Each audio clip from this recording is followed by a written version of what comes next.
Shalom Israel. First and foremost, I want to begin by giving all the praises, honor, and the glory to Yahweh Bahashim, Yahweh Shai Bahashim, Rocha HaKodash, and double honors to my teachers, the apostles, elders, bishops, the heads of Great Millstone who rule well. Peace, love, mercy, and salutations to all you sincere brothers that are scattered, pushing on to truth. Shalom as well to you few sisters that be of the hustle of faith, all right? I got a video here that I want to play. I'm sure a lot of you brothers and sisters have probably seen this, as, it was on the mainstream media or mainstream news, all right? All over social media too as well. So luckily I'm currently driving right now, so background may be a bit, loud, but Lord willing, this video comes out clean, and you brothers and sisters are, not interrupted, right, by the distraction. But nevertheless, this video is going into the Lord's hand is at work. Okay, a lot of people think that the Lord is asleep, when really the Lord Yahweh Bashim Shai is constantly doing work. Okay, and the Lord brought a lot of judgment. It was a swift judgment to those people that were there. When I say there, I'm talking about in South Asia, I believe, Nepal, China.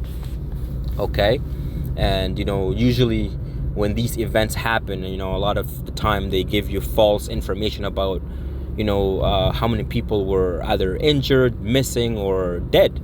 Okay, and I believe at first it said about 100 people, or just a little over 100 that were dead.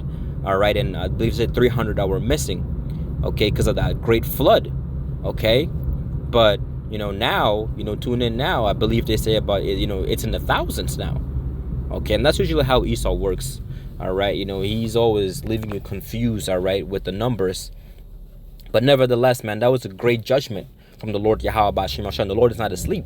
The Lord is constantly working, okay, bringing forth swift judgment. And all those people that were part of that, and that have either died or gone missing, the flood, that was a swift judgment from the Lord. Everything happens under the power of the Lord Yahweh Bashim Shai. Okay, and that's why you got to fear the Lord Yahweh Bashim Shai. You see, that's why you got to fear the Lord Yahweh Bashim Shai. That is a critical ingredient in this thing, man. Okay, without the fear of the Lord Yahweh Bashim Shai, okay, you are you're a target. You're open to anything, man. Okay, you don't have no structure, you don't have no guidance, nothing, no protection from the Lord. Okay, because you don't fear the Lord. And when you got that fear, which that's also a gift, that goes into faith as well. Okay, you see, then you are walking on that straight path. Okay, and most likely, all right, the Lord Yahweh Bashim Shai will, forgive you, wink at your ignorance, okay, protect you, hear your prayers, if you be an Israelite, that is, first and foremost, man. Okay, you see, so these things do matter. A lot of people, they just going about their day.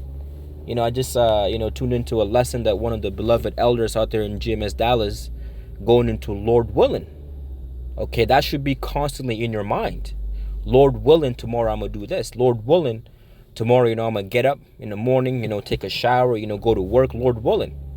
A lot of the time, people are so caught up and, I'm going to do this, I'm going to do that, without saying Lord willing, man.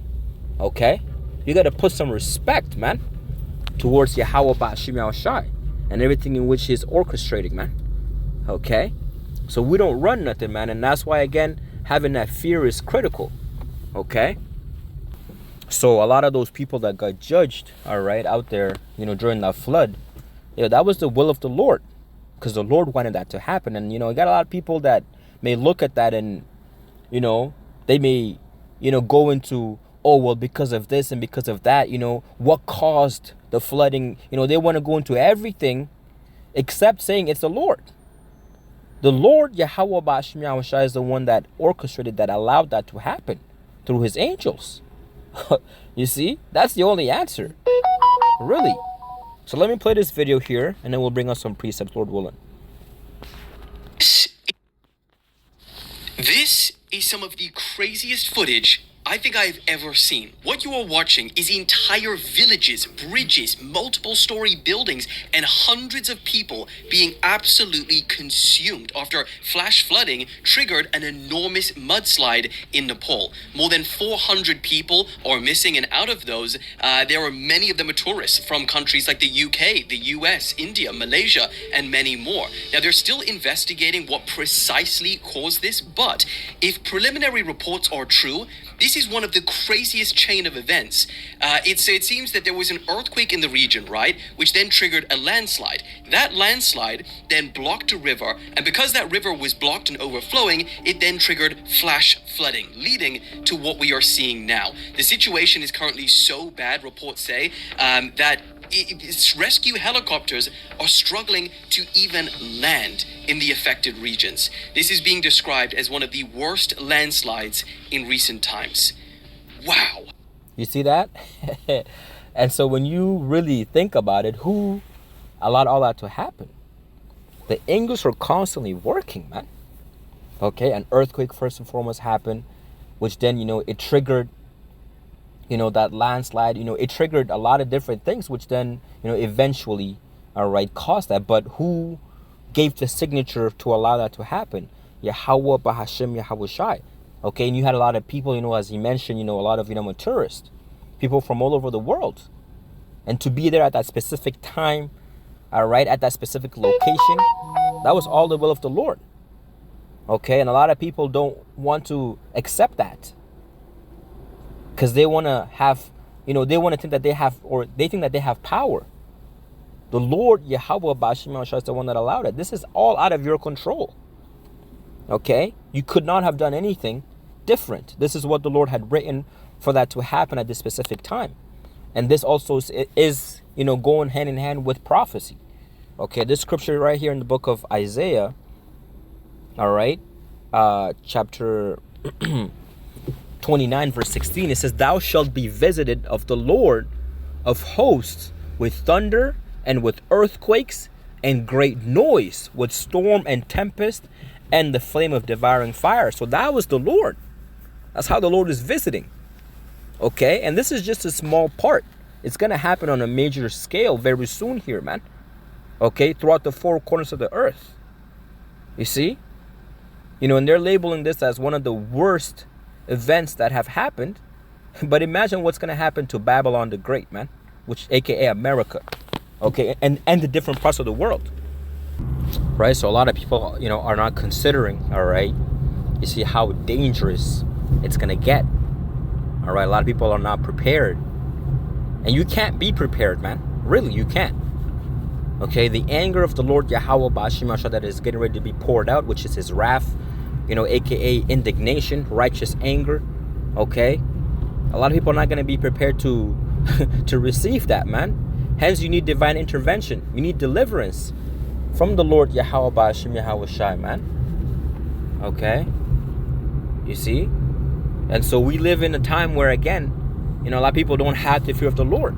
The scriptures say that it is a fearful thing to fall into the hands of the living power, Yahweh Bashim Yahweh Shai. You see? Now let's get another precept, and this was a fire precept that was actually posted on a comment, in our group chat, by one of the brothers, I believe one of the elders, Lakia. But let me get this precept right here. This is in the book of Isaiah as well. Okay. Isaiah chapter 25, verse 10, and this is in the AMP version, Amplified version. It says, "For the Lord," or for the hand of the Lord, Yahweh Bashim shall rest on this Mount Zion, and Moab shall be threshed and trodden down in his place, as straw is trodden down in the filthy waters of a primitive cesspit." You see that? So the Lord is, also getting on Moab. Moab are, known as the modern day name, as the so-called, as a so-called, I'm a Chinese. Ammon is so-called, I'm a Japanese. All right. So, that great flood that happened there, That was in Nepal, China. Okay? And though Moab stretches forth his hand in the midst of the filthy water, as a swimmer stretches out his hand to swim, the Lord Yahweh Ba'ashim Yahushua will bring down Moab's pride in spite of the skillfulness of his hands, and together with the spoils of his hand. So the Lord Yahweh Ba'ashim Yahushua is not going to allow these people, all right? Because, they got, a lot of people think that, that these Moabites, these so-called Chinese are going to be the next, to be in power. All right, the next rulers of the world, man. They're going throughout the four corners of the earth, with their technology, the infrastructure, underground, railroads, you name it, plumbing, etc. Man, they're doing a lot of work, a lot of building roads all over Africa. All right, out there, in the Maldives, okay. They got businesses throughout the four corners of the earth. Okay, so they're, flexing their power. Their military as well is very strong. They're joining hands with the Russians. So, all in all, they're proud, really. The Lord Yahweh Ba'ashim said that he's going to bring down their pride, man. And the high fortification of your walls, the Lord Yahweh Ba'ashim will bring down. You saw that great flood, man. Okay, I believe they had a great wall that, actually kept out waters, okay, from, behind, that border, okay, but that shit broke down, man, okay, lay low and bring to the ground, even to the dust. So the Lord is doing work. That's what you're seeing, really. This is why you got to fear again, Yahweh Ba'ashim Yahushua. Okay, that word fear has come a lot, during this video here, man, for a reason, and that's the spirit of the Lord Yahweh Ba'ashim Yahushua. Okay, fear the Lord Yahweh Ba'ashim Yahushua, man. I just want to bring that out, Lord Yahweh Ba'ashim Yahushua, willing that this was edifying. Until next time, Shalom, Yahweh Ba'ashim Yahushua, Barakatah.